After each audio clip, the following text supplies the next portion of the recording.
Hey, it's Clay Trader, and this will be a video chart on ticker symbol DCTH. We will take a look at the 30-minute time frame. Real quick, what do I mean by 30-minute in case maybe you're new to charts? Instead of each one of these candlesticks here representing 1 day's worth of price action, which is what you would normally see, each one represents 30 minutes. So while this here may look like several days worth of time, it's actually just today's price action broken down into 30-minute time slices. I like to do this time frame. I think that's a good job of telling the quote-unquote story of the price, and then makes mapping out where levels of support and resistance a bit easier to see. I did this analysis yesterday, so that's where these red and green lines are coming from. And just quickly want to update the chart.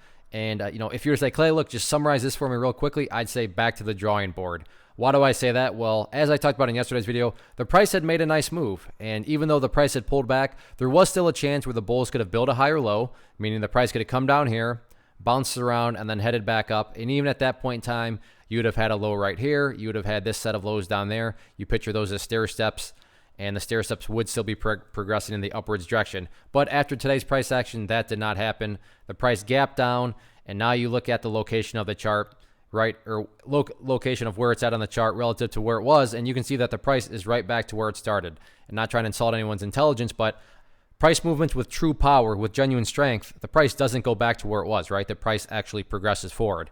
So that's why I say back to the drawing board, because I'm not saying that the bulls can never ever again get a bounce. The bulls can never ever again, make another up, price movement upward in the upwards direction. I'm just saying relative to this price movement right here, it's back to the drawing board. Because again, the price is now right back to within that range where it already was. So that's really kind of the easiest way to kind of update the chart is, hey, bulls could start something fresh, but that's the key thing. They got to start all over again, which brings about the first update, which is, founded on a foundational principle in charting, which states when levels of support are broken and closed below, they do tend to act as resistance. So any sort of upwards price action from this point, 17 cents is going to be the initial area of resistance, and that's still followed up there at 19 cents.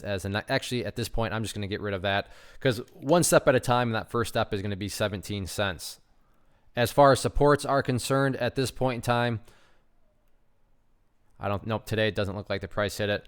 Next key level of support, though, down there at 15.5 cents. If you go back through the history of the chart, you can see on a couple different occasions, the bulls have held strong there.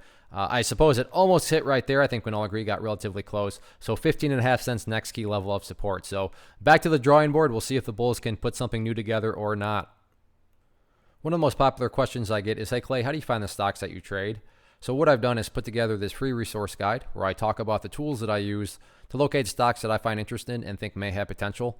So if that sounds like something that could add value to you as a trader, by all means, click right there to get access to the guide. The guide itself is very short and to the point. And like I say, it is free. Thanks for watching. Have a good one.